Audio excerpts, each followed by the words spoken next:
via Zoom. It is America's #1 bi-coastal podcast featuring two annoying Jews on the West Coast. Your host and moderator, I am Annoying Jew #1. My name is Evan Moody. On the East Coast, Annoying Jew #2. His name, Phil McCracken. Phil, how the hell are you, my friend? I leaned over. Oh, man, that's so funny. I'm doing just fine. How are you? Nice to see you. Doing fine. Lovely day out here. Hot out here in Phoenix. I don't even know how hot it is. Well, it's 1:30 here, so that means I have not been outside yet, so I really don't know what it's like.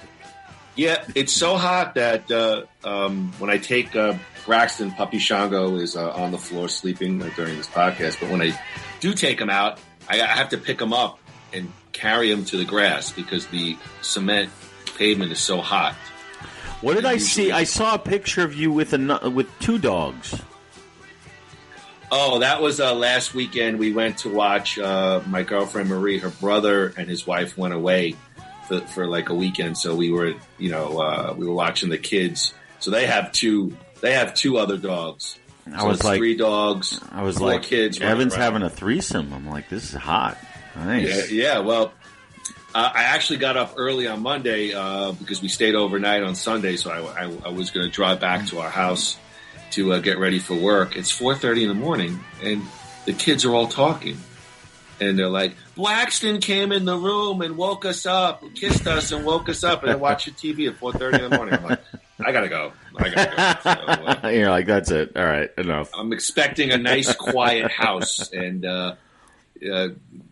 bunch of kids talking. So, yeah. What's going on, Groo? Anything? Any news to report this week? Not a whole lot. It was a normal week. Everything going swimmingly.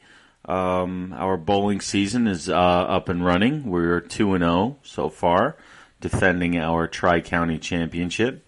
Do you guys wear like really cool bowling shirts? Or we have them. We don't necessarily wear them, but we actually we had T-shirts made last year. And we're actually proud of them. We have it just says "Welcome to the Split Show," and it's like a panther like exploding through 2 pins and everything. It's kind of cool. So that was from last year. This year we're toying with like no split. Or deep split, or plays on split and shit. We're going to take a journey into the Quiet Place universe. First, let's take a look at the original that started it all, A Quiet Place. Quiet Place is a 2018 American horror film. I would say it's more of a sci-fi kind of horror film directed by John Krasinski. I found it pretty scary. Yeah, Jim from The Office. You watch The Office at all? Anything? No, but I am familiar. But what? No, that doesn't mean I don't like The Office. I have Groo doesn't watch The Office. I have seen episodes of The Office, and it is very funny. I just haven't. It's not one of those that I've seen every show of. But oh, dude, very familiar. It's a funny show. Oh yeah, I know that. It's very. You know what? It's weird that I don't watch it because I'm a big Steve Carell fan. Rainn Wilson, all those guys, they are very funny. And Krasinski, I'm very familiar with Krasinski's work. And he's a very talented guy. So it's a show that I absolutely should watch, but for whatever reason I don't. Maybe I will. Yeah, you should. I think I need to watch more TV. I think that's that's what's missing in my life. Notwithstanding, when I moved here, I was like, I moved here. I had a little apartment, and I just had cable, and right. I met Marie, and then she came over with the Chrome, and it hooked me up and gave me her Netflix, Ooh. and we started watching. So that's why you get along so well. She really brought it to you. Well, I started watching the show, and boy, we had a blast. That's probably the last television show I've watched, front to back. Although I did see on YouTube today a trailer that Seinfeld is moving to Netflix. There's a new show that I discovered. It's about these 3 African American teenagers just growing up in kind of like South Side Chicago. One is like he's like a fat kid. He's named like after like a TV rerun kind of thing, and it's called like What's Happening. like something like that. Like it's real, like it pushes the envelope. All right, this joke is way past its expiration date. I love the one with the Doobie Brothers. That's the one episode I love. I love one with You know what the name of Brothers. that episode is? Doobie or Not Doobie. That's literally the name of the episode of that show. Well, Groo, it was written by Brian Wood Scott Beck from a story conceived by Woods and Beck.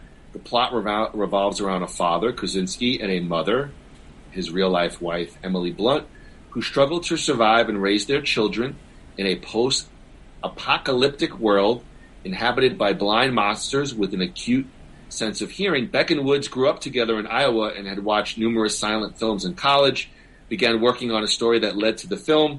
They used their experience growing up close to farmland as the setting, including a grain silo as a place considered dangerous in their upbringing. Beck and Woods began developing this story in college. In July of 2016, Krasinski read their spec script and was hired to direct and rewrite the script in March of the following year. The film drew inspiration from Alien and No Country for Old Men, two really good films. Filming took place in upstate New York from May to November of 2017. Groo, yet another post-apocalyptic, say that fast 10 times, setting for a movie. So many films, so many big popcorn films have had this setting, Mad Max and beyond. Why do you think that this is such a great spot for films to mine? I think because it's an endless, you could tell endless stories with it. Like there's, in when you're trapped by the trappings of reality, you're limited. Here in a post-apocalyptic, you're right. It's not easy to say. In a post-apocalyptic world, you could take the story and the characters wherever you want, and the possibilities are endless. So that's one thing that the future is something that interests everybody, and the possibilities. It's always, if you do it right, it's always a lot of fun to see the imagination of what life and things might be like after humanity is wiped out, or all but wiped out. So I think it's something that will never be unpopular if done right. And I think these movies kind of do it right. Post, mamos, anyway. Groo, A Quiet Place is a production of the Platinum Dunes. It was produced on a budget of $17 million. Surprised by that number, $17 million. Me too. Does that sound about? No. I'm asking you. I don't know. I like to ask you. I sprinkle in some questions for you. Seemed. You surprised by that number? Yes, it seemed to me that the first one was made on a shoestring, and rightly really? so. That's what it seemed, because there's no other actors in it besides the family. I think there's one. I think there's one other character in there, briefly, but it's basically just the few of them. So that saves a lot of money on cast salaries, and they're really in a very remote location. So basically the money went into the special effects, I would say. So $17 million seems like a lot, but it's healthy. The movie does look good. Definitely looks real. The creatures look very real and very. They're kind of creepy.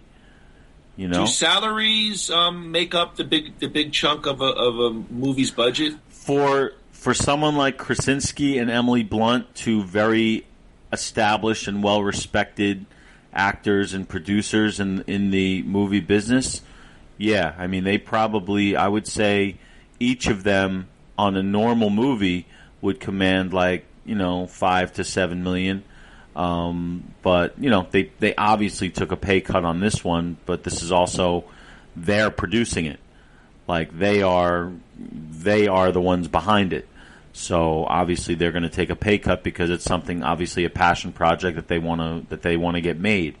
But yeah, cast, look, like a guy like a guy like Leonardo DiCaprio gets like $35 million a movie. And when you've got a budget of $100 million, which is normal nowadays, that's a third of the budget goes to one actor.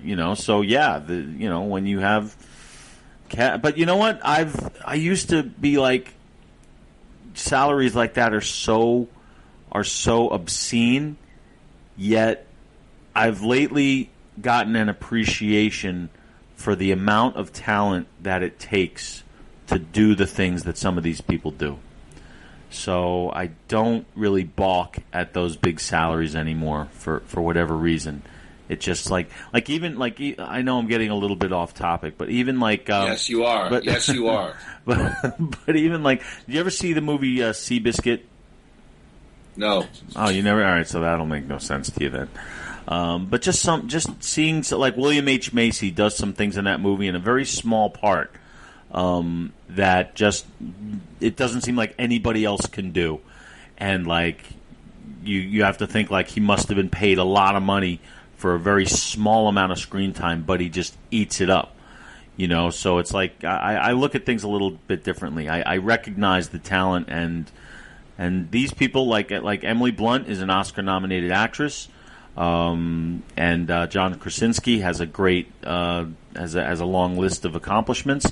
So they're they earn their money, absolutely. So I don't really balk at the salaries anymore. Another all right, wake up. I'm up. Another interesting. Well, I mean, as you're thinking this, I'm thinking like back in the day we just goofed on actors. Now you're like, I respect their craft, and I didn't say that. I just said I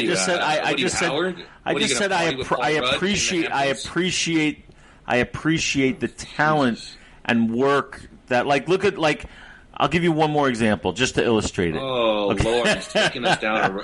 Bohemian Rhapsody. All right. Okay. What that guy was able to do. I watched the behind the scenes documentary that really that chronicled his becoming Freddie Mercury kind of thing. I'm like, holy crap! I can't believe the talent that it takes to do what that guy did. It's a special kind of talent. So you even though the money that they make is ridiculous, but at the same time, in many ways they earn it. I have to hand it to them. In a lot of of course there are a lot of cases where that's bullshit. But, well, you asked the question, so I'm answering it. He goes, and then, but then, I feel like he's done it. He goes, but then, well, I have a great joke in my mind about Bohemian Rhapsody, but I won't say it. Oh, come on. You can't do that. I don't want to be canceled. Would you be surprised that after developing the script, this was considered as a potential fourth installment of the Cloverfield franchise? No, because it does share a lot of thematically. It does share a lot of. I could see it being morphed into that. But I could also see it being morphed into other franchises. Specifically, like what? You know what? I thought of Alien.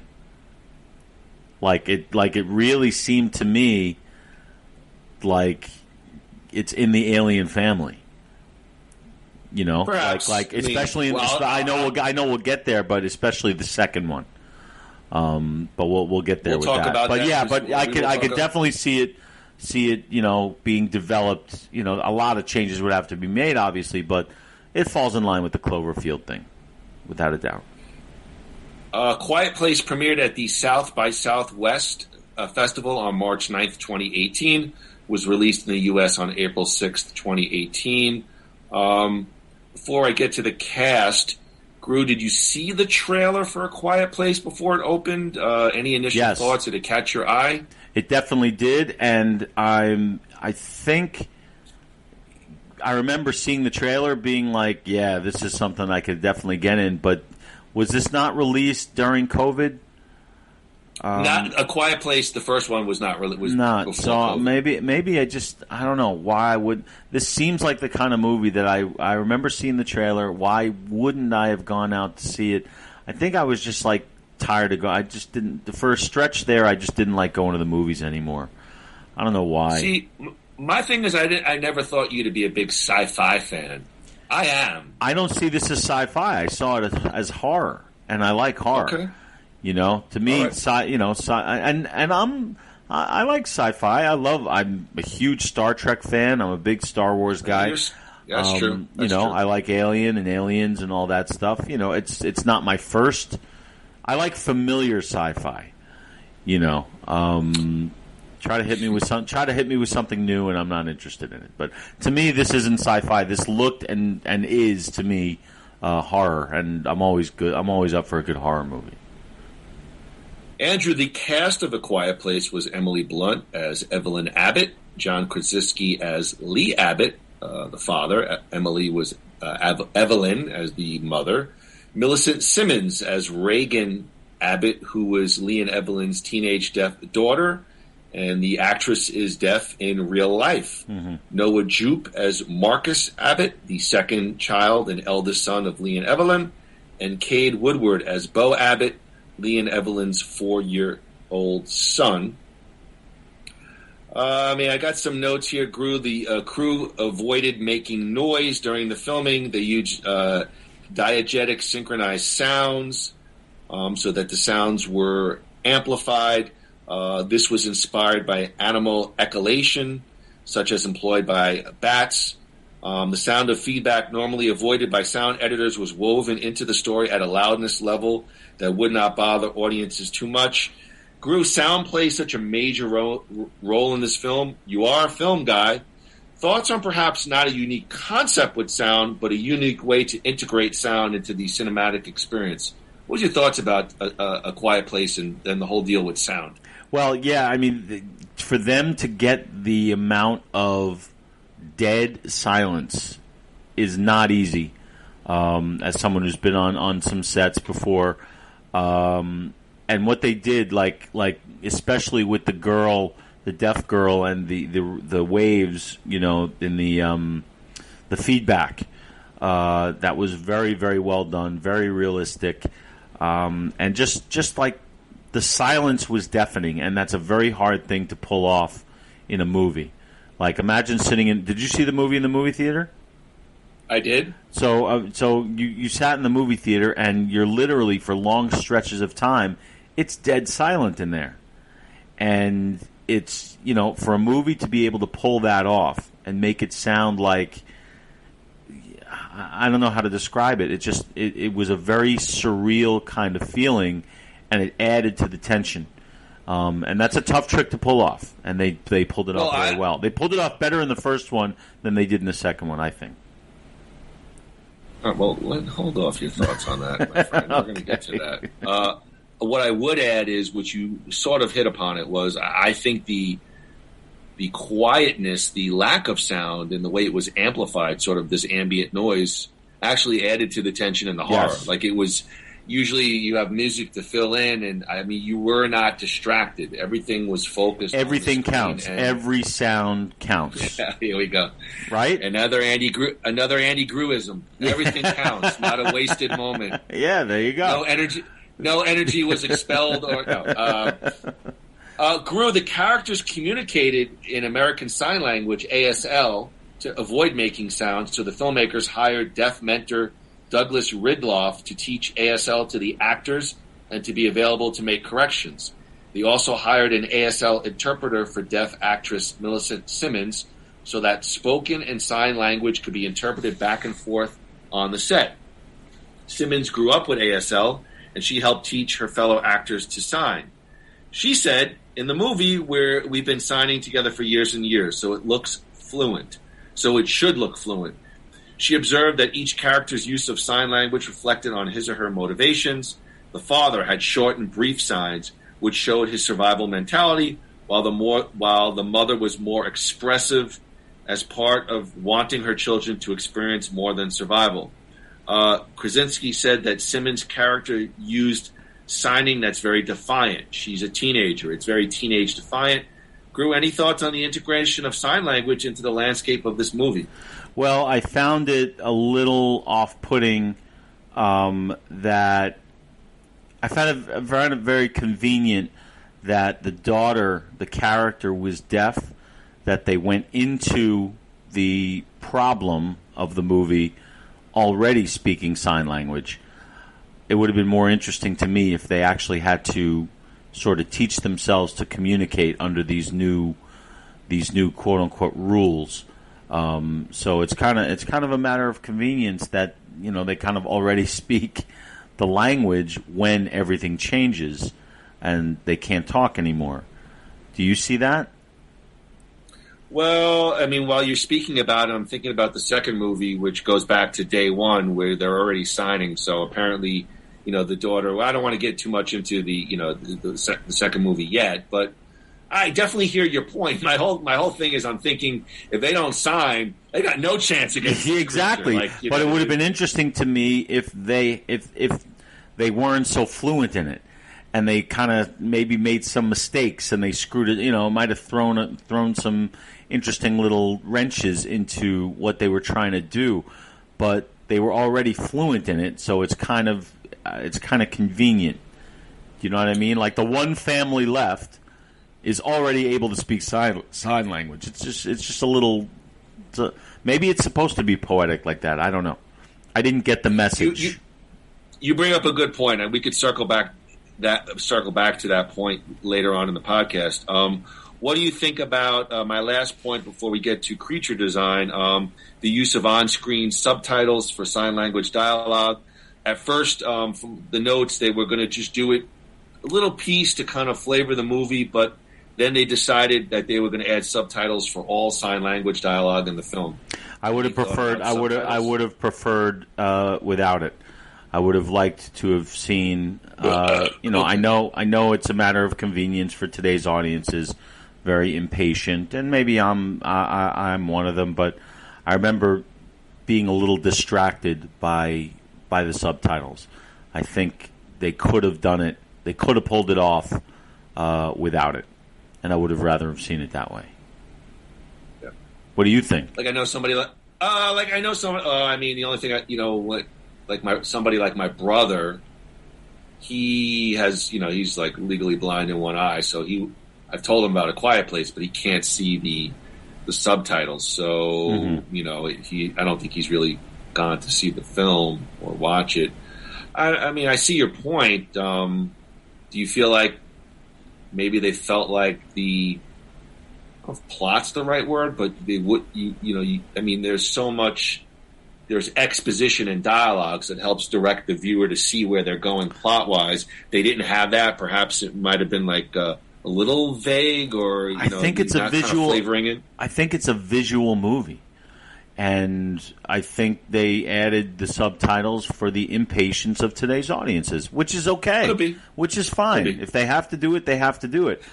I'm just saying, maybe they could have left it as like an option. Like maybe like on the streaming like thing. Choose your own adventure. Yeah, like maybe on the streaming thing, maybe we could. There's a thing where you could turn it off, so you could, because I think they got the job done without. They could have gotten the job done because it's like I said, it's very visual. And you know what I say? What? They deserve to die. They knew when they went on that plane. They knew what they were getting into. I say, let them crash. Groo production designer Jeffrey Beecroft headed the creature design, and Industrial Light and Magic created the creatures, led by visual effects supervisor Scott Farrar. The director wanted the creatures to look like they had evolved to no longer need eyes and to be somewhat humanoid in nature. Farrar said that the initial creature design showed them with rhinoceros-like horns out of their faces, later redesigned. Vanity Fair reported the team immediately set about pulling references, prehistoric fish, black snakes, and bats, particularly their movement patterns. Krasinski provided motion capture for the creatures. Groo, I don't know if the Death Angels, the creatures in A Quiet Place universe, as they are called, are as iconic as the xenomorph, as you've referenced from Alien, but I thought a pretty cool alien design. Groo, thoughts on the baddie alien from A Quiet Place? What did you think of the design and the presentation? Very cool, very cool, very cool. The only problem for me is that I don't think it was necessary. I thought it would have been scarier not to see the aliens. Not at all? Not at all. Like, I thought it would have been more frightening if we didn't know what we were running from. Like, that's what I thought. Like, once I saw it for the first time, I'm like, okay, I've seen it. They kind of just showed, it seemed like they showed the same things over and over again, and it didn't get more scary. It was just there it is again. You don't think there has to be some payoff? Now, what I'm saying to you is maybe you show the creature at the very end, but even in Alien, you get a full creature shot at the end of the movie. Like, to me, if you don't show it, it reeks of budget, where you're just showing actors reacting and there's no cool payoff for the viewer to see something. Now, I'm not disagreeing with you that they could have not, less is more sometimes, so I'm not disagreeing with that point, but doesn't there got to be a payoff? I mean, in the big popcorn movie with something cool? I do see your point there, and you might be right. I remember feeling like it would have been a little bit more suspenseful if I didn't know what we were so afraid of. And maybe like Jaws, like not showing it till like 3/4 of the way through the movie, but then people would compare it to Jaws. So there's really no way to win. It's just make your choice and do the very best you can with it. And I think they did that. They did an excellent job. They spared. That's where a lot of the money must have gone, because the creature was very well done. Well, I would have compared it to Jaws if Emily Blunt got naked and went skinny dipping into the water. Well, that's in the unrated version that I saw. I think of these jokes and they just no. I said you didn't see the version that I saw, the scene in the bathtub. It's beautiful. Yes, fantastic. All right, Groo. Let's get to the. Imagine Krasinski. Imagine Krasinski trying to direct that scene. Hey now. Yeah, with his wife. Yeah. Now, what if he calls a body double? Will she be annoyed or offended? Probably. Honey, we need this 21-year-old to come in. She's like, "What are you saying? You calling me fat?"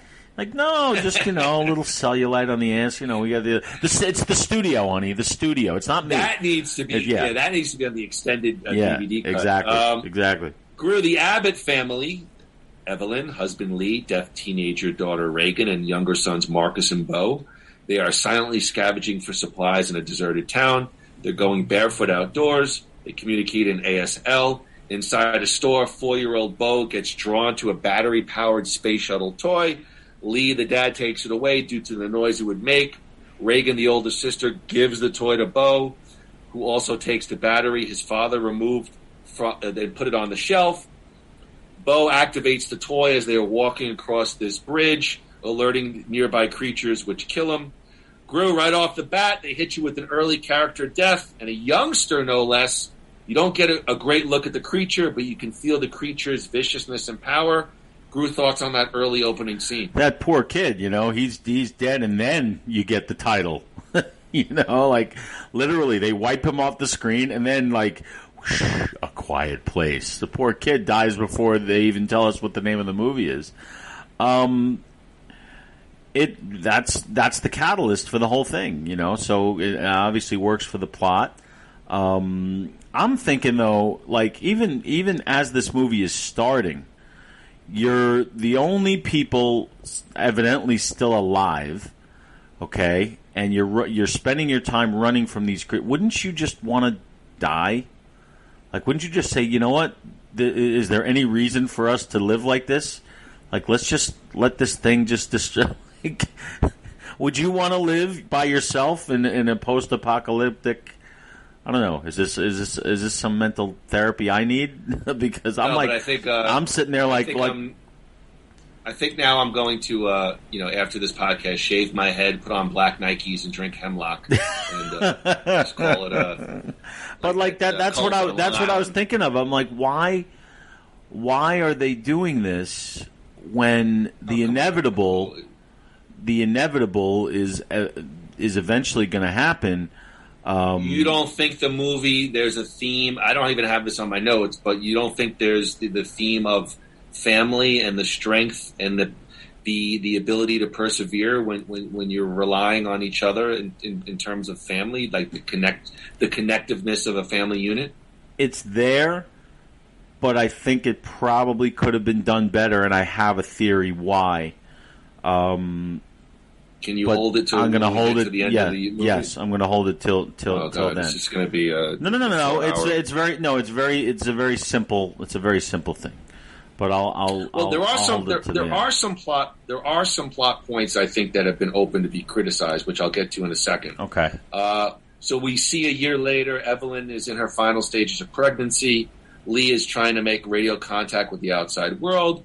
We see up on the roof that there are fires in the evening, which indicate perhaps other people are still alive. Lee attempts to upgrade Reagan's cochlear implant, her hearing aids, with scavenged amplifiers to restore her hearing, but the devices are ineffective. Later, he takes Marcus, his son, to a waterfall, which he teaches him how to fish, while Reagan visits Bow Memorial. Lee explains to Marcus that it's safe to talk when louder background noise masks their voices from the creatures, such as waterfall. Marcus tells his father that Reagan blames herself for Beau's death.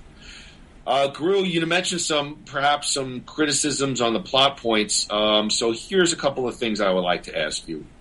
Question number one: why would the parents get pregnant, fully knowing that having a crying baby could lead to a lot of trouble, with the creatures? And I think the other plot point that I've seen online is this whole notion of ambient noise covering sound. I'm not against it, but it's tough to buy into when sound attracts the aliens, that somehow two people could have a normal conversation because they're by a waterfall. Any thoughts on, and they're definitely, the pregnancy thing has definitely been bandied about on the internet. Any thoughts on some of these plot points? The second one there is fine. I have no problem with the waterfall thing. Okay, good. But the pregnancy thing makes less than 0 sense. Number one, how are you going to screw silently? Number two, why would you do that? Why would you, and plus without medical supplies or doctors or whatever, you're going to have a baby? Like people die giving birth. What are you going for here? I would just spit in my hand and bring the baby out. Yeah, I don't understand. I mean, it's definitely a plot point to make things more interesting and maybe heighten the tension. Unnecessary and too distracting because you're spending too much time asking why is she even pregnant? Because it would have been one thing because it starts on it's obvious that she got pregnant between the death of their youngest son and. Oh, you think? Well, no. What I'm saying is it would have worked if she had been pregnant before this whole thing started, but that's not what happened. Okay. Okay. That would have worked, but it doesn't make sense at all. All I have to say to your point is I like girls who are noisy. Thank you. Next. All right. Anyway, New You Life Center, ladies and gentlemen. Yeah, thank you. Thank you, everybody. Alone at the house, Evelyn goes into labor. She makes her way to the basement. Actually, accidentally steps on an exposed nail. That was a pretty intense scene. Yeah, but wait. Let me stop you there for a second. All this time, they're not going to realize that nail's not there. All this time the river flows. Come on. I hear you. I feel like that's something. They're putting this in here to create tension, to create scenes. I feel like you're being perhaps a bit harsh on that. Okay. All right. It just seemed like, now they're going to realize that the Home Alone nail is still there. You don't have Bassett Tracy. I mean, that's right out of Macaulay Culkin putting it there for Daniel Stern to step on it. You mean the comedy A Quiet Place? Yeah, yeah. I mean, what are they doing from the ceiling? Yeah. Well, she gets hurt. She flips on the red switch that changes the house lights that indicates that there's distress. She struggles to remain silent during her contractions. Obviously, Lee sees the lights. He instructs son Marcus to set off fireworks as a diversion. He finds Evelyn hiding with their newborn son, and they sneak into their improvised soundproof basement. Lee leaves to find their other children. Evelyn discovers that the basement is flooded with a broken water pipe, and there's a creature inside the flooded water. I'm not going to get into it here, but we know that water plays a major role in the second film, and I felt like they were not consistent from the first movie to the second movie. I'll agree with that, I'll go into it if you want me to, but I mean, that when I watched the second one, I was like, that's bullshit on this scene from the first one, knowing what I know in the second one. Exactly. You're 100% right. But watching the first one without having seen the second one, it was almost laughable because it's like... Well, why do you say that, though? Because it's like, oh my God, of all things, now the pipe's going to break? Like, it was like, what else is gonna go wrong? I mean, it's that. I mean, these are the thoughts that I'm having as I'm watching this, and I'm like, wow, they're still, I mean, they still have to pay a water bill even after all this. Like, the pipes are still working, everything is still running. Like, shit would shut down eventually. But I do see the inconsistency, and I'll let you take that when we get there. But Reagan and Market. All right, go ahead. Go ahead. No, I was going to say. Go ahead. I was going to say the thing with the water. It was a momentary thing. It was like, oh, great, here we go. And then to the movie's credit, you're already invested in the next thing to. So you're not worried about the inconsistency of the ridiculousness that came before it. So you mean Lee's not going to go? Listen, Evelyn, our Florida water and power bill is $138. Did you pay the FPL? Did you pay the FPL bill this month? You know how many gallons of water we use this month? Conserve, recycle. What are you doing? Reagan and Marcus take refuge on top of a grain silo. Marcus accidentally falls inside, and the broken door distracts the creature. I didn't see that one coming. Did you? Oh, my God. It now targets the siblings. Reagan jumps in to save her brother, but they sink into this corn feed and nearly suffocate. Marcus saves her, and Reagan's cochlear implant reacts to the proximity of the creature by emitting a high-frequency sound that repels the creature and hurts her ear. The children escape and reunite with their father. The creature returns, wounding Lee, while the siblings hide in a pickup truck. Marcus cries out to his father, attracting the creature. Father Lee sacrifices himself for the siblings' safety, then yells to draw the creature to him, which kills him. Reagan and Marcus put the truck in neutral. They roll down the hill to escape and reunite with the mother. Grew perhaps the penultimate scene of the movie, Father Lee sacrificing himself to the creature in order to save his children. No matter what you say, it's still a very strong scene.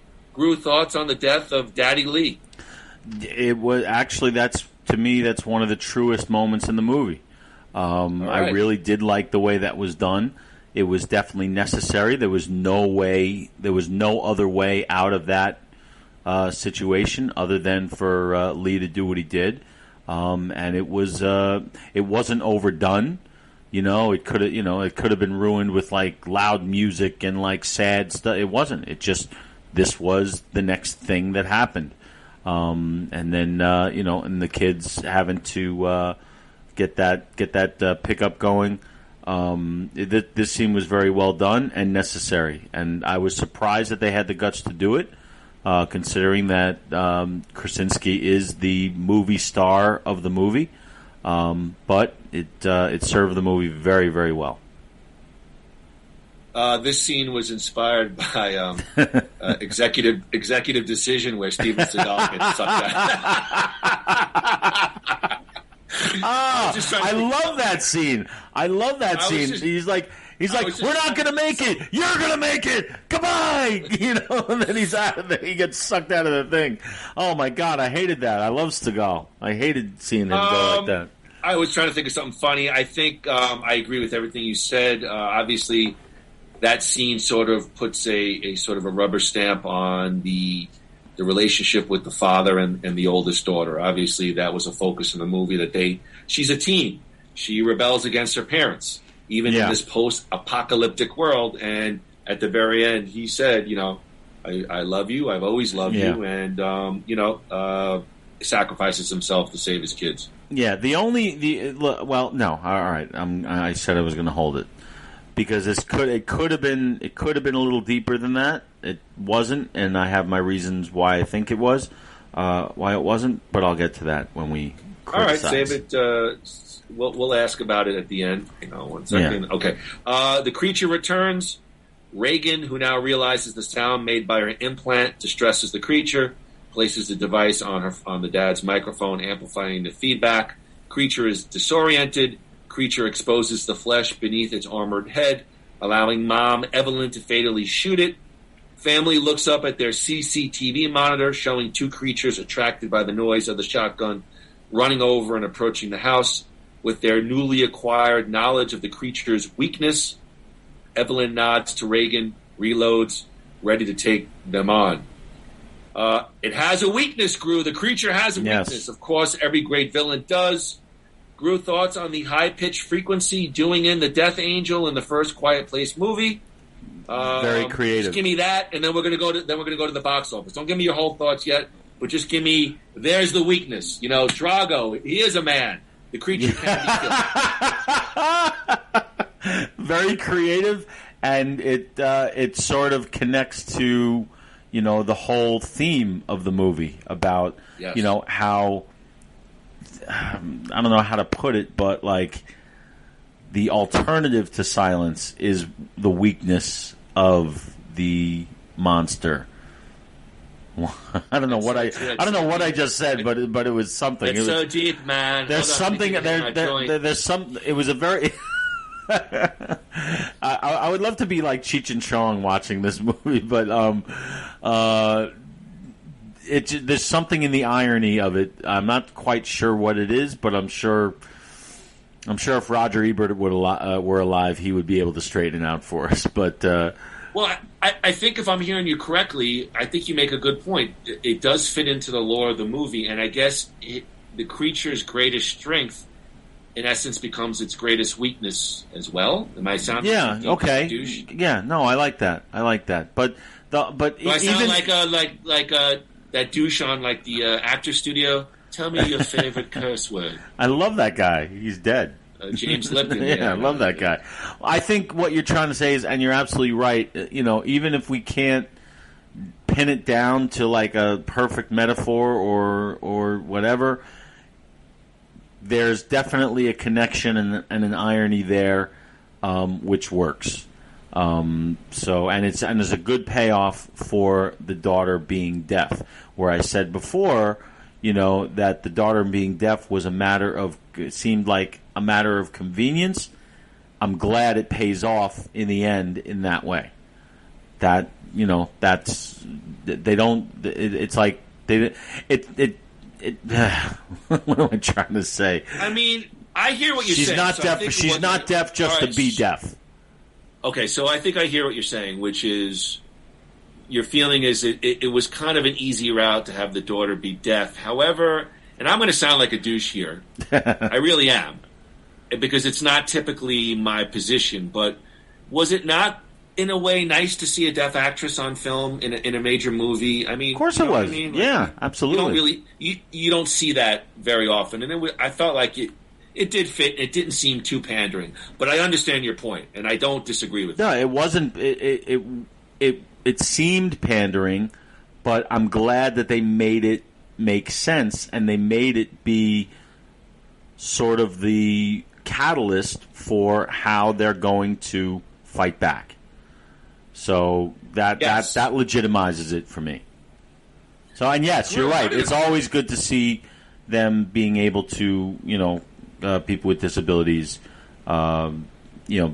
being able to give and give. She gives a terrific performance too. Yes, and that's one to grow on. Andy talks and he takes a breath, and I get ready to move, and he's like, "And there, it's not pandering, but it's a winning move." And I'm like, "Okay." He's like, "But however, felt good to see a deaf actress with a disability." The more you know. Groo, how did A Quiet Place do at the box office? Well, it had an opening weekend of over $50 million versus a production budget, like we said, of $17 million. And it made a total of over $350 million. 189 in this country, 350 million overall. Those numbers, any quick thoughts on those numbers? No, that's a big, it's a big hit. Huge, incredibly profitable, and I smell a sequel. Groo, what was the critical response to? No, I didn't. I worked out this morning and I haven't showered yet. That's what you smell. Groo, what was the critical response to A Quiet Place? On the review aggregate website Rotten Tomatoes, the film holds an approval rating of 96% out of 378 reviews, with an average rating of 8.2 out of 10. The website's critical consensus reads, "A Quiet Place artfully plays on elemental fears with a ruthlessly intelligent creature feature that's as original as it's scary, and establishes director John Krasinski as a young rising talent." On Metacritic, the film has a weighted average score of 82 out of 100 based on 55 critics, indicating universal acclaim. Audience polled by CinemaScore, Groo gave the film an average grade of B+ on an A+ to F scale.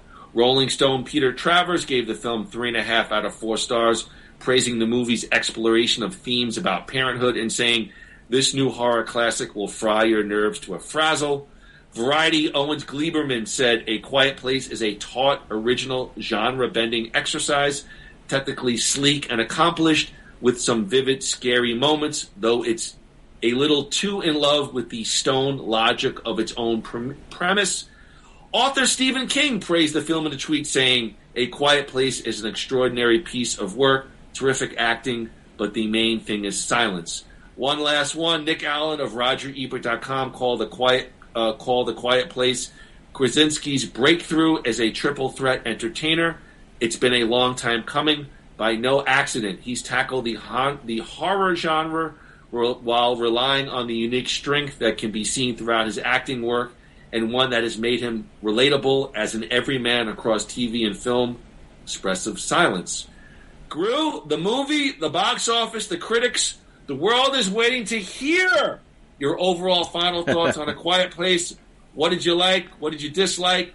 Groo, final thoughts on the film, A Quiet Place. Well, I like to use the old star method, so I give it 3 out of 4. I liked it very much. I have a couple qualms with it, but for the most part, it's a horror movie that is scary, and that makes it a winner. It's very rare these days to find a movie that truly is frightening, and this felt like a nightmare from the minute it started to the minute it ended. And that was a great. I mean, it was fun watching it.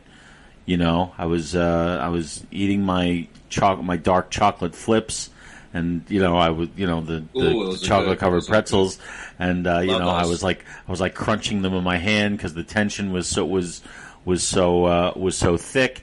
Krasinski definitely did an incredible job directing it. Perfect sound, perfect. Like the only reason that it's not a perfect movie for me is, and this is what I was talking about before.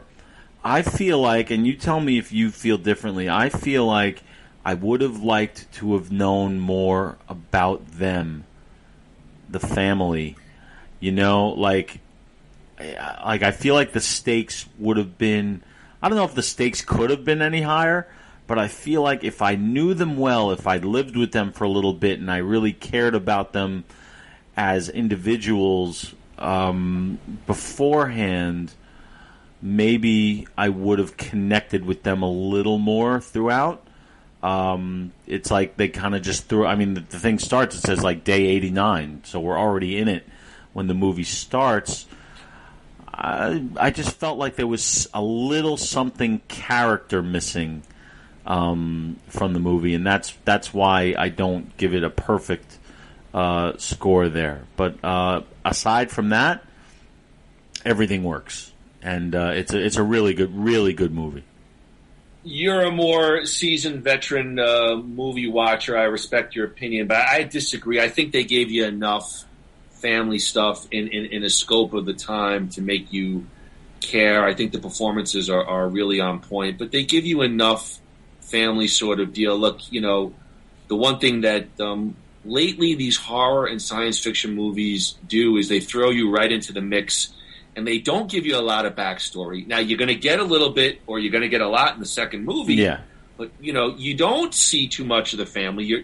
The movie starts when they're right in like you said, I think it was day 300 and something. But I think the movie, to your point, I think the movie gives you enough tenderness and enough background with the family that it makes you care just a little bit more than the typical movie. Maybe. Look, I've only seen it once, so maybe it's something I need to, now that I know what I know, maybe I'll appreciate the other things more.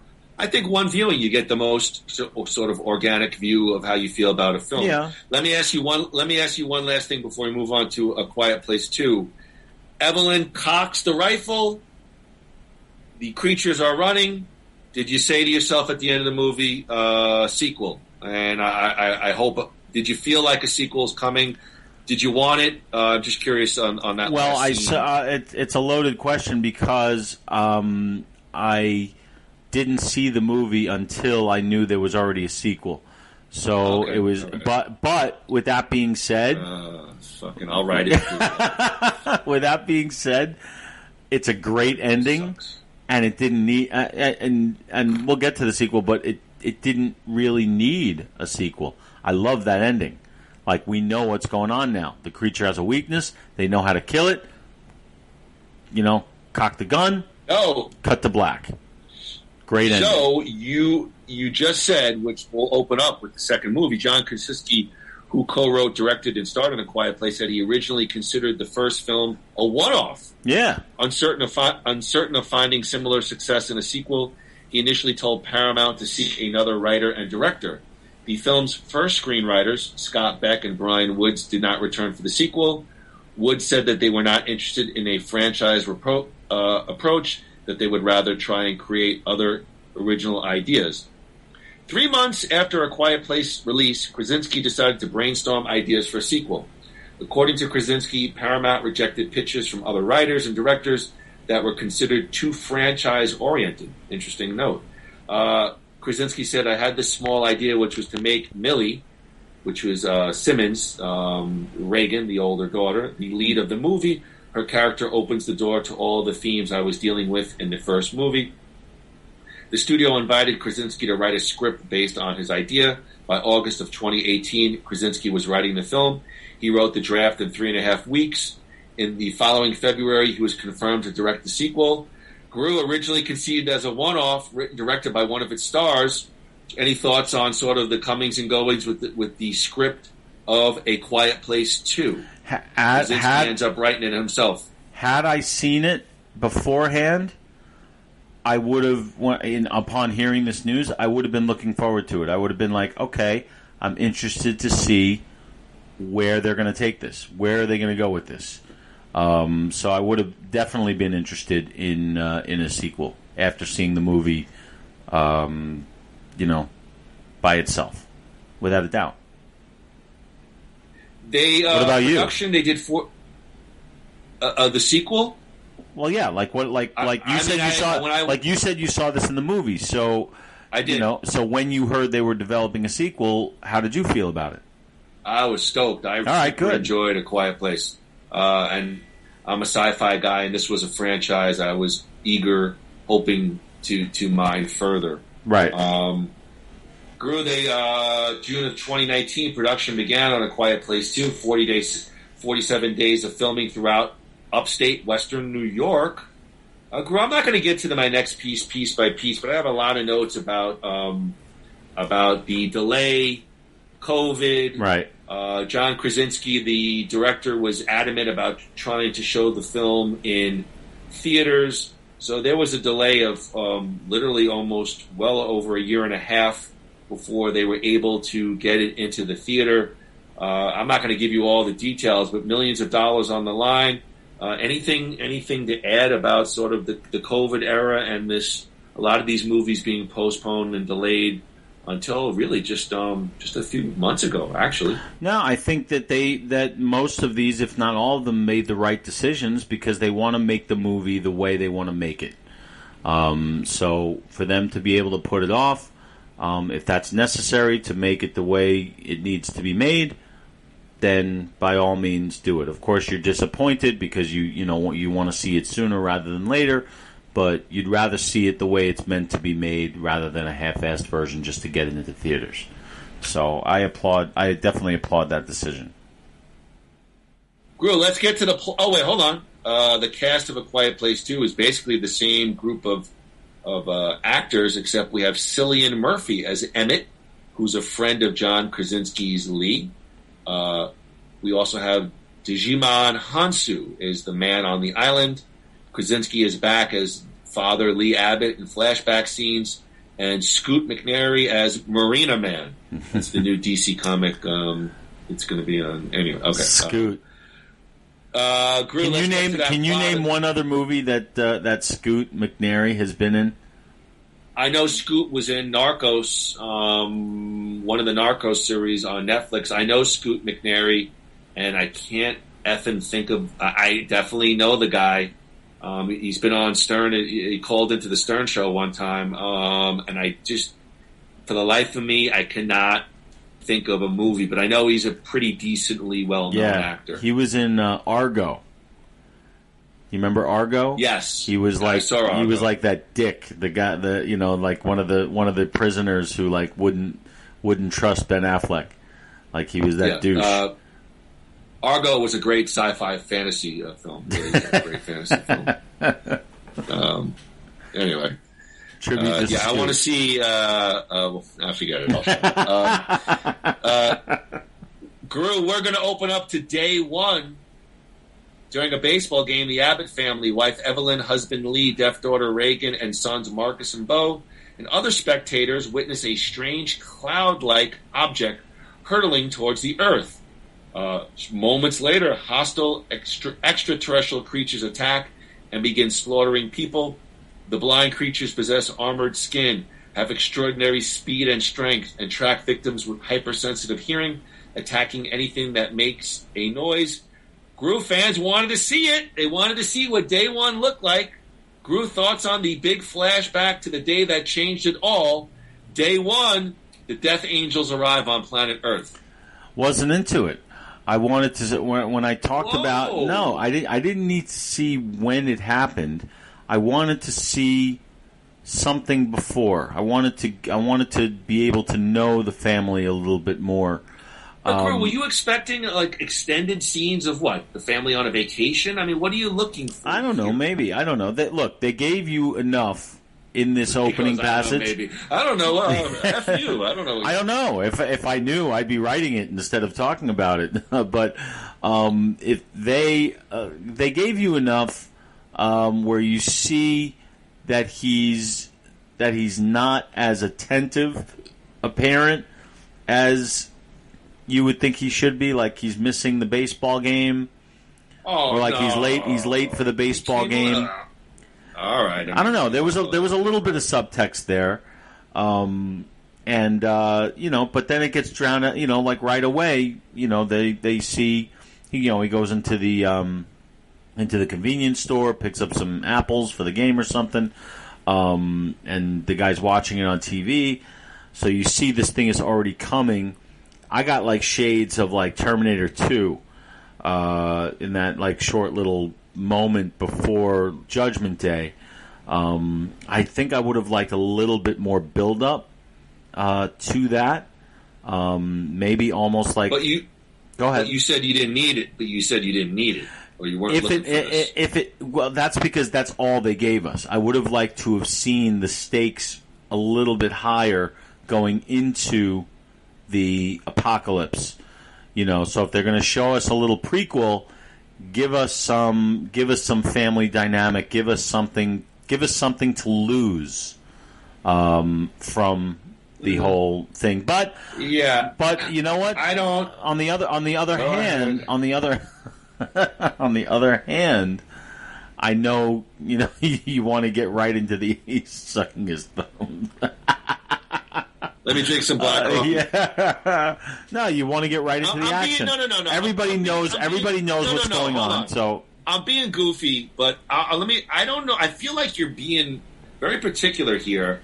Let me get to your point about you don't need it. I mean, you don't think that the fans... I mean, I was almost thinking with your logic, let's not show how Darth Vader originated. Like, I kind of hear what you're saying, but you don't think there was interest among the fans to see what does that first day look like when the aliens come onto Earth. Now, I felt like it could have been maybe perhaps a little bigger and bolder, but A Quiet Place is sort of a quiet movie. It sort of gives you that homespun, little upstate New York kind of folksy feel. Maybe among the fans. I'm talking about me. I was already invested in the whole thing. I didn't need to see that. I didn't really care how it happened. We just know that these aliens have invaded Earth and sort of taken over. Didn't need to see. You didn't think you got some cool visuals, like the one runs into the cop car, the one with the bus when she has to brake and drive backwards. You want to know what I was thinking when that was happening? I was like, all right, now the movie has a budget, and they need to spend some money. Like that's what it wasn't bad. It was just it's not what I would have done. Okay. It's not what I would have done. Well, what? All right. Well, all right. The Abbott's home is destroyed by a fire at the end of the first movie, so the family searches for other survivors. Entering a fenced-off area, Evelyn accidentally sets off a sound alarm. There was some bells on the fence, alerting the creatures. As they flee, Marcus steps into a bear trap, attracting a creature with his screams. Reagan and Evelyn kill it, free Marcus, then run into an abandoned steel foundry. They find their old friend Emmett and takes them into a soundproof underground hideout. Emmett, who recently lost his family, refuses to help further and says they cannot stay. Noah jupes Marcus's leg, gets obliterated in a bear trap. Cillian Murphy's Emmett is friendly but tells the Abbott family, you gotta go. Gruth, any thoughts on the early plot direction of the movie? Now it's going to take us up to current time. Yeah, why would he tell them he's like if you're trying to survive, like you need some compadres, you need some help. Like why I wouldn't want to be alone in there, especially Emily Blunt coming in. Be like, all right, here we go. All right, well, your joke about Emily Blunt is appreciated, notwithstanding. Is there some kind of feeling in this post-apocalyptic world in which sound is at a premium, bringing in a family with a youngster that's going to cry? I mean, I thought that's where he was kind of going with it. Oh, he was definitely, and I think I agree. And when we meet him in the beginning at the baseball game, you can almost telegraph that he's going to be that kind of guy. So it works. It works. I'm fishing for. No. I want to throw my position at you. No, it's good stuff. I want to hear your thoughts on the movie. No. Keep it going. It works. Marcus hears the song "Beyond the Sea" playing on the radio, which Emmett says has aired continuously for 4 months. Reagan determines that it is a hint. All right, maybe this is where it gets a little that the survivors are on a nearby island. She theorizes that if she can reach the radio tower, the hearing aid's high-frequency noise can be broadcast so other survivors can weaponize the signal. She ventures out, she leaves to find the island. The mother begs Emmett, please, you got to find my daughter Reagan and help her. She's out, in this wasteland with creatures. Reagan persuades Emmett to help complete her mission. I know it was a little jointed here, but perhaps grew the turning point of the movie as Reagan now really moves to the forefront of the movie. She becomes, in my mind, sort of the action star, so to speak. Mm-hmm. Very tense scene in an abandoned train where Emmett comes to her rescue. Reagan and Emmett later venture out. I have sort of the theme changes here in this movie, but let me throw it to you first. Reagan leaves, Emmett follows and helps her. Abandoned train, crazy scene with the creatures. Give me your thoughts. Yeah, it's now becoming more of an action sci-fi than a horror movie, which I guess is okay, but it's what I missed from the first one, because it wasn't really scary anymore. It was more of a roller coaster ride. I have one question about Emmett, though. Like, when we first see him after the apocalypse, we see his, the rifle, the visual through the rifle. Has he figured out the weakness? Like, how has he survived all this time? Has he figured out their weakness as well? That's a good question. That was missing, wasn't it? That was a good question. One that I don't have an answer for. I don't. Again, I think it ties back to the first movie where you see the fires, so you know people have survived. And that's perhaps where they could take the franchise, which we'll talk about. But what's he doing with the gun if it doesn't do any good unless you know that it's this frequency thing that that draws brings them out of their shell? I don't know. I still would have a gun anyway, but true. I don't know. All right. Evelyn leaves Marcus and her newborn baby at the foundry to fetch medical supplies in the town. Marcus discovers the corpse of Emmett's wife. Startled and scared, he alerts the creature and accidentally locks himself and the baby inside an airtight compartment. Meanwhile, Emmett and Reagan arrive at a marina to board a boat to the island. They're attacked, Groo, by feral humans. And Emmett deliberately creates noise and attracts creatures that slaughter the attackers. When one creature drowns, Emmett realizes that the creatures cannot swim. The two rode to the island where a small colony of survivors are living normally. The colony leader reveals that the U.S. government discovered that the creatures were unable to swim. The U.S. National Guard attempted to move as many people as possible to the islands, though only two boats made it. Groo, some big plot twists here. Some folks online have had a bit of a problem with the latter. We got feral humans. We got death angels that can't stand water. What is this? M. Night Shyamalan signs? I was thinking. I was thinking it sounded like more like like Escape from New York. You talking about like the feral humans? I don't know. Or just like all these. Just like I don't know. It just had that feeling to me. It became an adventure. Like now it's like Jurassic Park. You know what I mean? I can see your point. Does that make sense? I mean, at all? What did you think? I mean, again, I think these scenes again, it's going to give you that the humans are perhaps worse monsters than the monsters. I think that's it's getting very messagey, very preachy. It's still exciting, it's still fun, but I think all this plot is losing something. Yeah, I have a problem with the water thing because I don't think it's consistent with the first movie. So, the first movie, you clearly see an alien in water when you have the pipes leaking and it's stalking Evelyn, the mom, and the. To be fair, it's not an ocean's worth of water, but okay, but still, I hear what you're saying, but it was pretty high up. Yeah, I don't know. I felt like it wasn't. There was a major plot point here. A major inconsistency, and I will. I would call it an inconsistency that should have been dealt with. That wasn't. Maybe they just thought they could kind of skate over it, but it didn't get past us. No, I hear your point though. I like your line about Jurassic Park. It is getting. Well, I think the theme switches here. Because the theme, I think, of the first movie is, or one of the themes is parents as protectors of children. Right. In the second movie, children grow up and they begin to protect their parents. That's kind of what I take from Reagan and somewhat even Marcus at the end, which we'll get to at the end of the movie. I think there's a shift from parents protect the kids. In the second movie, kids get older and now they protect the older parents. I don't know. That's maybe I'm I could buy that. I like it. It works. Thank you. It doesn't work. It doesn't work. Maybe I didn't work for hard. No. Maybe I don't have. No, you did not. Yes, that's right. I think that it doesn't.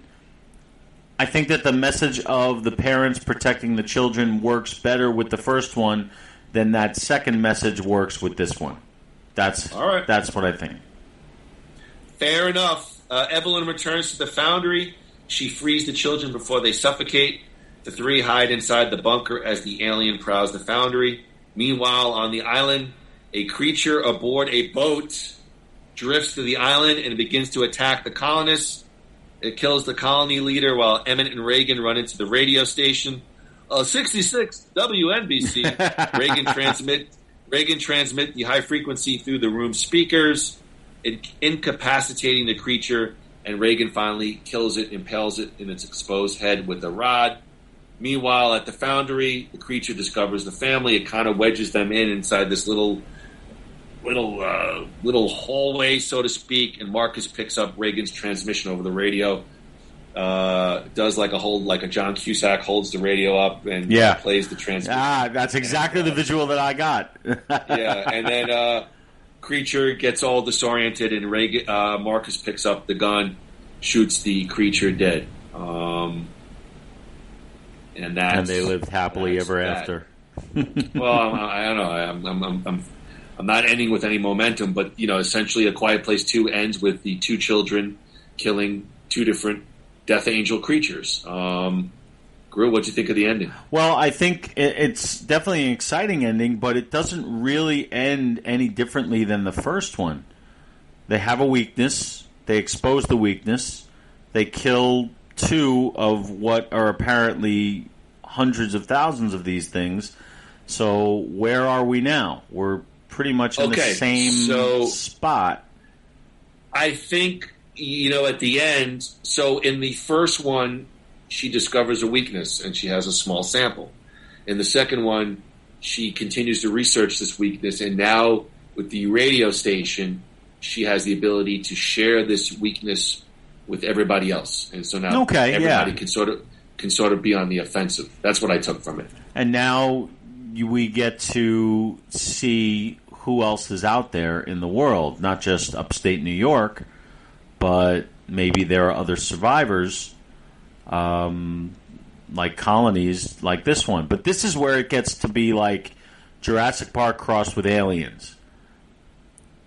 You know what I mean? You of all people should I would have thought would have seen that.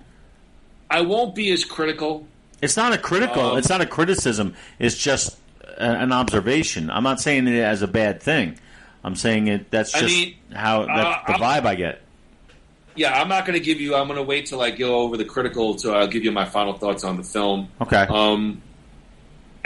With the ending, I felt satisfied, and I'll only share this. I thought the two movies were both very sound quality, but I've been consistent in my movie viewing. I usually like the original just a hair better, and I did enjoy the original, again, just a hair better. I agree. I just feel like the original is richer in content, and I agree with that, though I thought the second one did a very, very good showing as well. And we'll give our more fleshed out response when we get to the critical deal. Groo, the box office for A Quiet Place 2. Well, this one was a little bit different because in February of 2021, Paramount announced that the A Quiet Place 2 would become available on its streaming service, Paramount Plus, 45 days after its theatrical release. Deadline Hollywood reported that it's a clear sign that Paramount is committed to a theatrical opening, but still open to the future of streaming. A Quiet Place 2, Groo, was the first of the pandemic era, whatever that means, to surpass $100 million in U.S. ticket sales.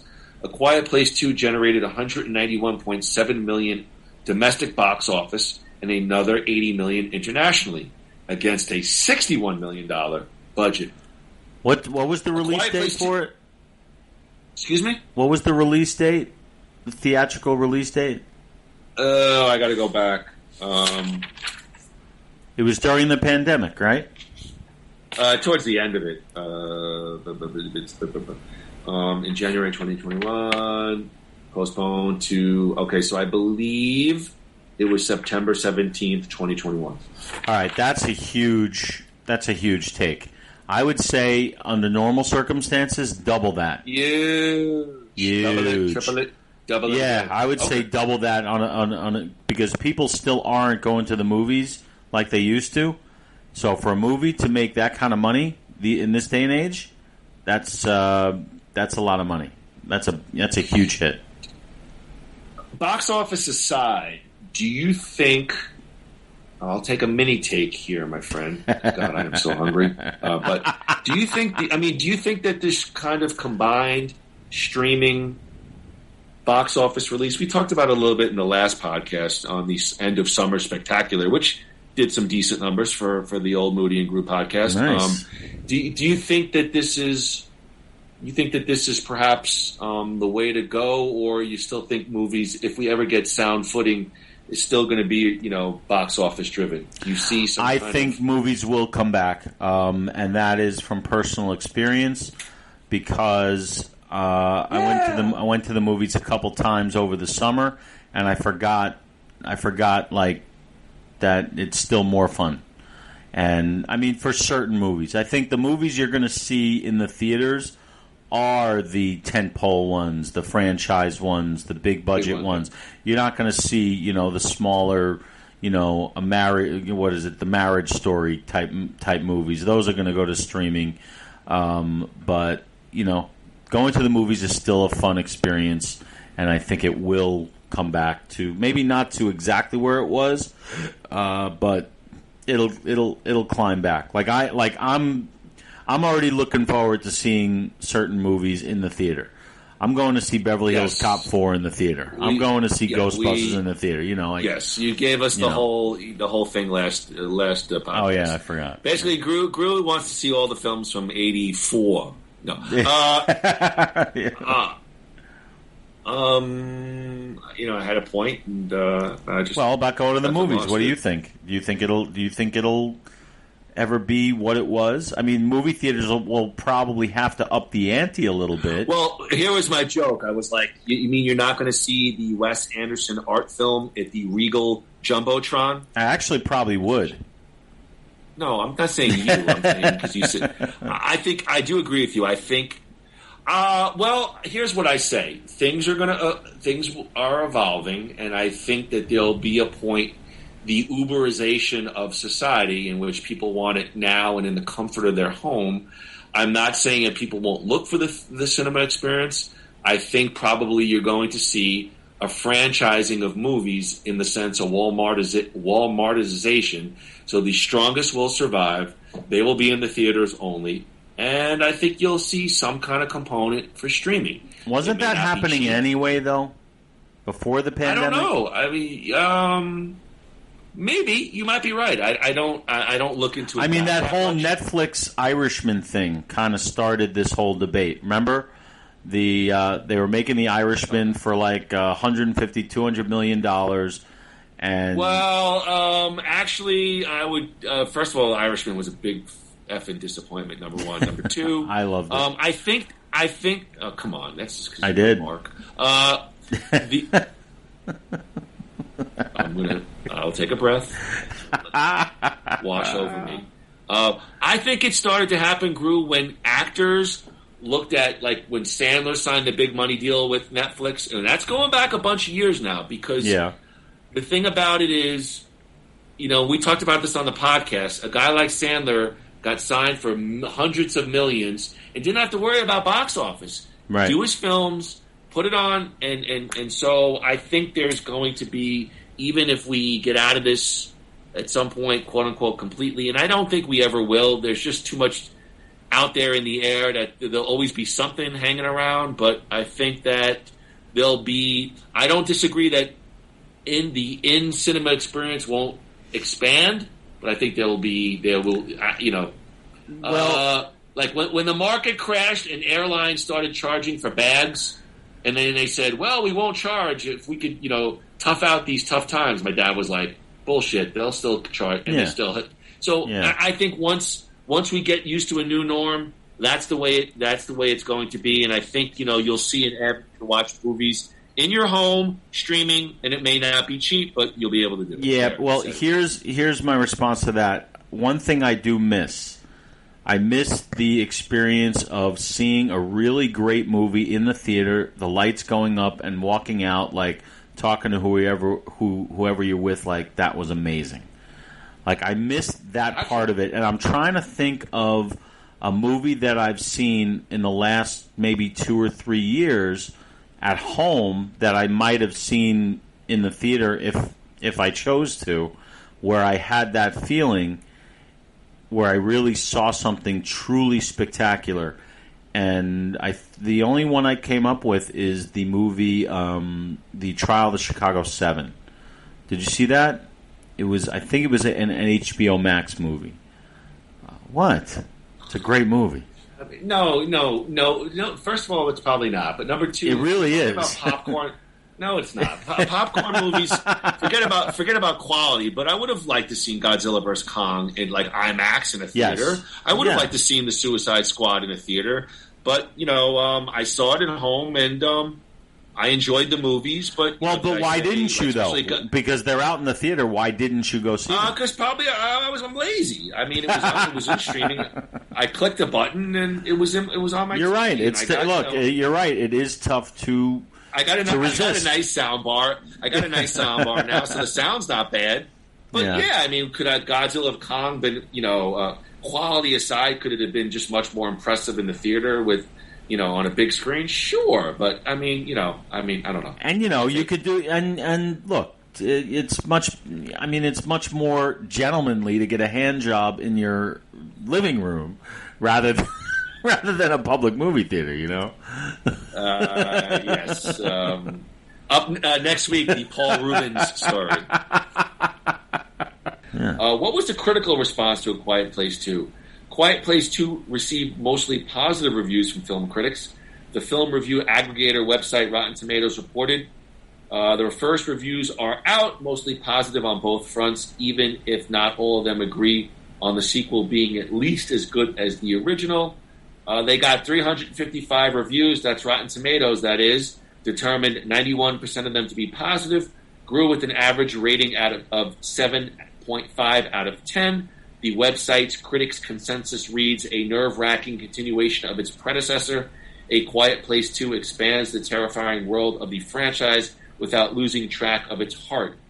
A review aggregate website, Metacritic, we've talked about them a lot. The film received generally favorable reviews, with a weighted score of 71 out of 100 based on 56 critics. Audience polled by CinemaScore Groo gave the film an average grade of A- on an A+ to F scale.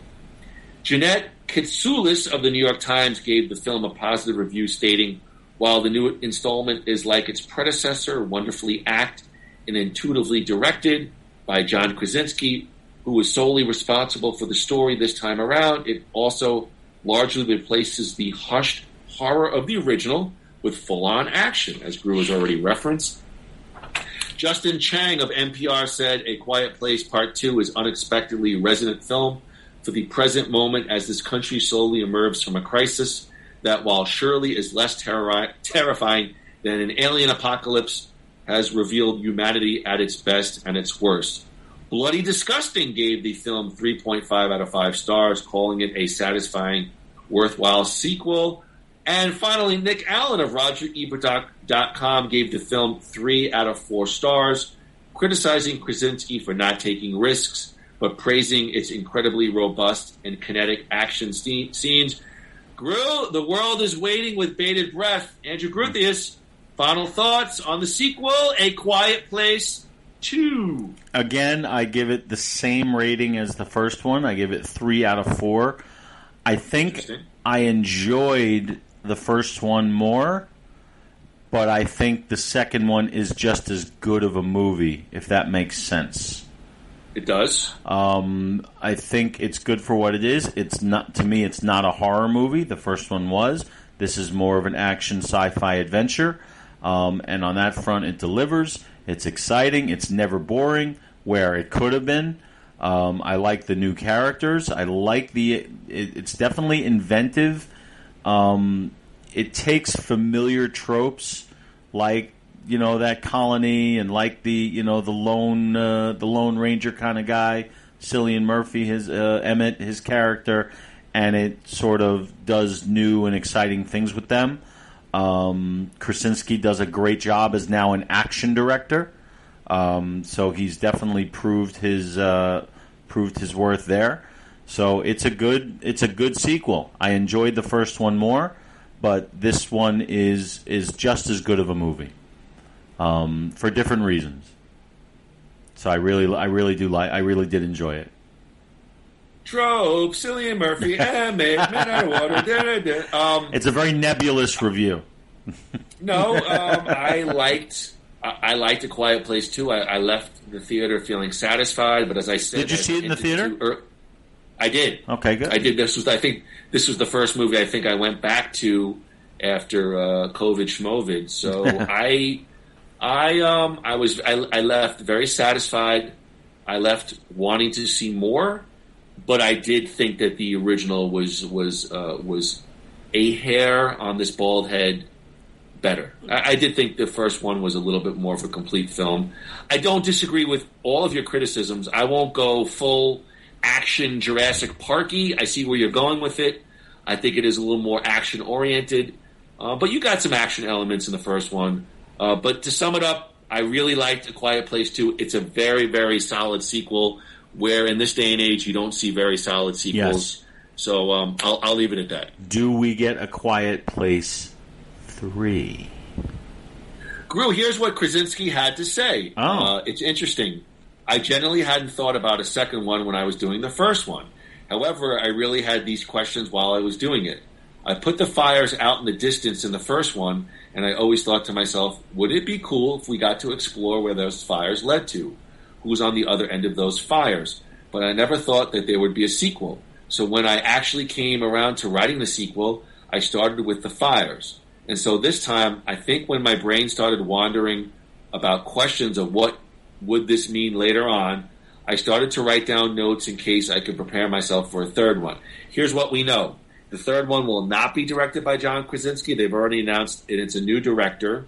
So let me ask you, Gru, if there's a sequel, what would you like to see perhaps out of... There will be a sequel. They've already announced it.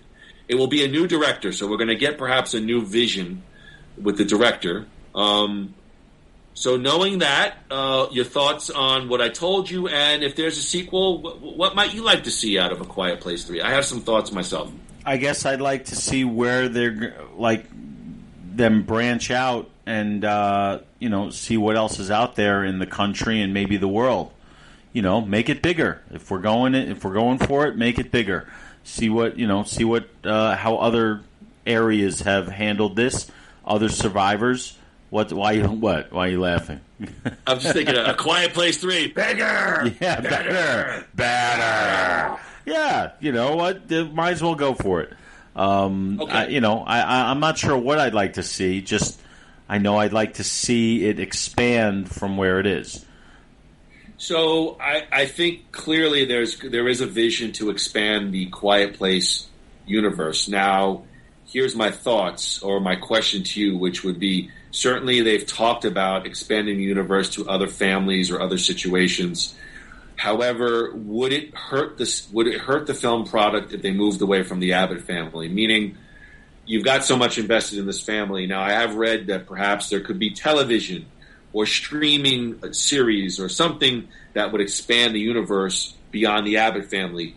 If they did that in the film universe, would that hurt? Because, I mean, the one thing I've read is, I did read an article where they said if you move beyond the Abbott family, that's going to kill the franchise. There's so much invested in the franchise with the family. Just let me hear your thoughts on what you need. It's very simple. You need to have some kind of closure with the Abbotts. You need to see where they're going to end up, what life is going to be. Whether they eventually succumb to this thing, or do they find a place of their own where they could live comfortably, or at least survive and not have to keep roaming around and trying to kill these things. You need their story to end before you begin somebody else's. That's my feeling about it. So do you think the third one would you, if you were the head guy in charge, would you wrap up the Abbott family story and perhaps look to future films to expand the universe? Yeah. I would say you make the Abbott trilogy, and somehow end their story however you want to end it, and then open it up to spin-offs or, because there's a lot of different places you can go with this. So you might as well explore it as long as there's interest, but you can't leave the Abbotts hanging. Not for us, anyway. Gru, that's it for me on A Quiet Place universe. Man, I hate how we end. We never end with momentum. It's just like you basically you end when you hear your stomach growling. Well, I am hungry, but let's end with this on A Quiet Place. Okay, Andrew Groo, the assistant director. Are you finishing up with the Abbotts, or are you taking this to expanding? Let's just focus on finishing with the Abbotts. Okay, all right. I gotta finish the Abbotts. Okay. Yeah.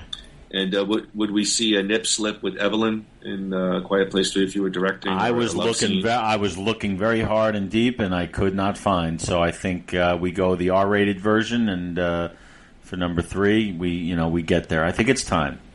It's soft core. A Quiet Place 3. Yeah, exactly. Anyway. Exactly. I mean, they have needs, they have urges. That is true. That is true. We definitely talked about it. Andrew, I'm done. I'm exhausted. You want to take us out? And until then, Evan, my dear friend, I am looking forward to taking this stroll down memory lane. So until then, it will be. So until then, 1, 2, 3. F-bomb. I'm missing the morning time.